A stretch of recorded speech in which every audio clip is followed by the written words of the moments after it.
Pertanyaan Ustaz. Assalamualaikum pendengar kita dari Kaji Ustaz. Ahlan wa sahlan wa marhaban. Ustaz, Anda mau bertanya bagaimana syariat yang benar dalam bernazar?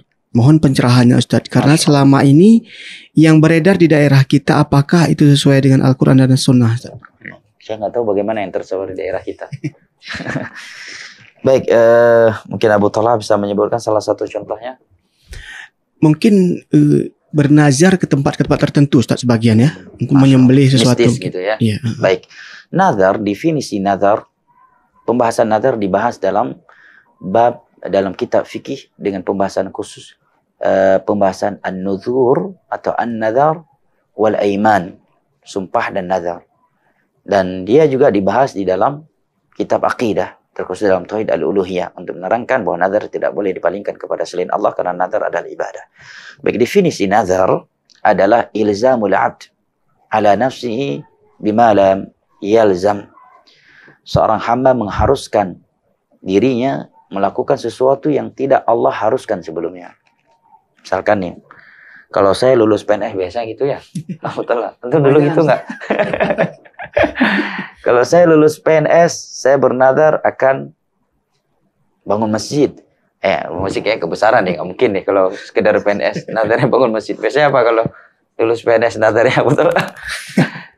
Sedekah, puasa 3 hari, bantu anak yatim, ya, dan sebagainya. Ini namanya nazar. Yang tadi yang hukum puasa 3 hari atau puasa Senin Kamis sunnah baginya menjadi wajib karena nazar.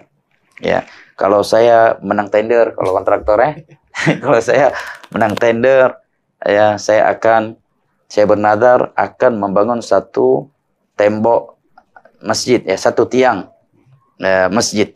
Maka pembangunan satu tiang masjid yang tadi hukum sunnah baginya menjadi wajib karena nazar. Nah, kalau saya menang tender ini, saya bernazar akan poligami sama si ukhti fulan, maka poligami yang tadi sunnah menjadi wajib. Abu Talha. Kalau itu sudah menjadi nazar dia. Nah, ini arti nazar.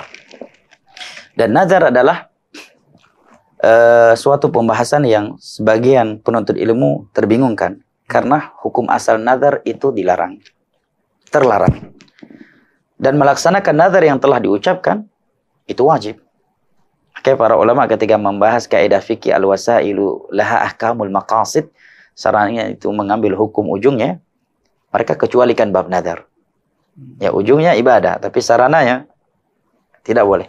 Kenapa nazar tidak boleh? Karena beberapa alasan. Yang pertama, Nabi mencelanya. Innama yustakhraju minal bakhil. Nazar itu hanya muncul dari orang yang pelit kepada Allah. Kenapa kita harus bernazar dulu untuk melakukan ibadah kepada Allah? Ya, kalau saya lulus PNS, kalau saya menang tender, kalau ini dan itu, baru saya akan melakukan ini dan itu. Apakah sebelumnya nikmat-nikmat yang telah Allah berikan kepada kita belum mengharuskan kita untuk memperbanyak ibadah kita kepada Allah? Ini yang pertama. Yang kedua, karena di situ ada unsur memberatkan diri dalam hal-hal yang Allah tidak memberatkan dirinya dengannya. Yang tadinya hukumnya sunnah, seandainya dia tidak melakukannya, dia tidak berdosa. Sekarang menjadi wajib karena nazar. Yang apabila dia tidak melakukannya, maka dia akan berdosa.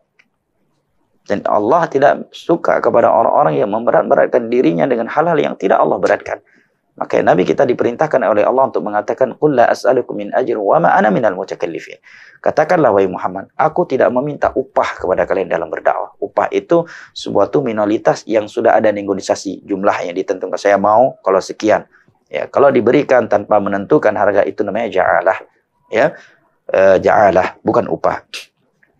Wa ma ana minal mutakallifin, dan katakanlah aku bukanlah dari orang-orang yang suka memberat-beratkan diri. Dan Allah Jalla wa Ala mengatakan, ma ja'alallahu alaikum fid dini min haraj. Allah tidak menginginkan adanya keberatan untuk kalian dalam agama ini. Dan Nabi SAW bersabda, halakal mutanathi'un, halakal mutanathi'un, halakal mutanathi'un. Akan celaka orang-orang yang ekstrem, orang-orang yang ekstrem akan celaka, orang-orang yang serba akan celaka.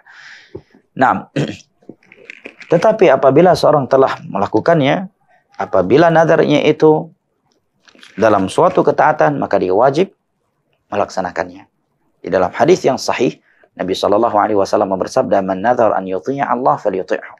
Barang siapa yang bernazar untuk melakukan suatu ketaatan, puasa, sholat, ya, atau ibadah-ibadah lainnya yang tadi hukumnya sunnah, maka menjadi wajib.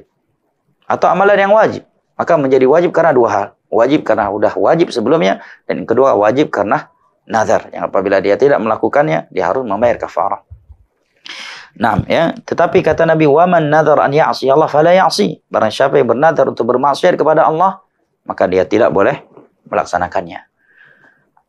Dan seseorang yang telah bernazar, kemudian dia ingin menyelisih nazarnya karena melihat kayaknya ada yang lebih penting dia. Misalkan dia bernazar, kalau saya menang tender, saya akan beli sepeda motor ini untuk ibunda saya atau kepada bibi saya. Tapi setelah dia melihat kayaknya lebih penting dan lebih bermanfaat selain motor, lebih baik saya berangkatkan haji saja. Atau lebih baik saya umrah. Lebih baik saya berangkatkan ponakan saya sendiri umrah. Maka kalau ada sesuatu yang lebih baik, dia boleh menyelisih, membatalkan nazarnya dengan syarat membayar kafarah. Dan kafarah nazar adalah kafarah sumpah. Maka dalam bab sumpah Nabi SAW bersabda dalam hadis yang sahih, "Man halafa ala syai'in thumma ra'a khairan minhu falyati khairan min aw falyati taqwa." Barang siapa yang bersumpah untuk melakukan sesuatu, kemudian dia melihat ada yang lebih dekat kepada takwa kepada Allah lebih baik, silakan dia melakukan yang lebih baik dan dia bayar kafarah sumpahnya. Kafarah sumpah adalah memberikan makan kepada 10 orang fakir miskin, ya, atau ya memerdekakan seorang budak, atau memberikan pakaian kepada seorang fakir miskin. Kalau salah satu dari tiga perkara ini tidak mampu dia lakukan, barulah dia boleh membayar kafarah dengan berpuasa 3 hari dan tidak harus berturut-turut. Nah, barakallahu fik.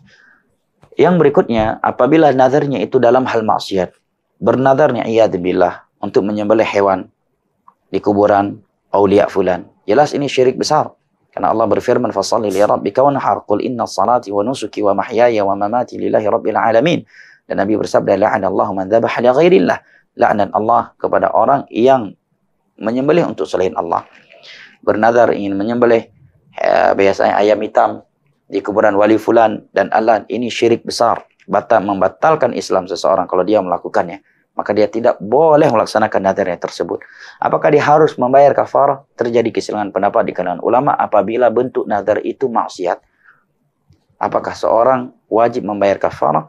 Ada 2 pendapat di dalam hal ini, namun wallahu a'lam bishawab, lebih menenangkan adalah seseorang membayar kafarahnya. Keluar dari keselisih pendapat yang ada di kalangan ulama, wallahu taala a'lam bishawab. Nah.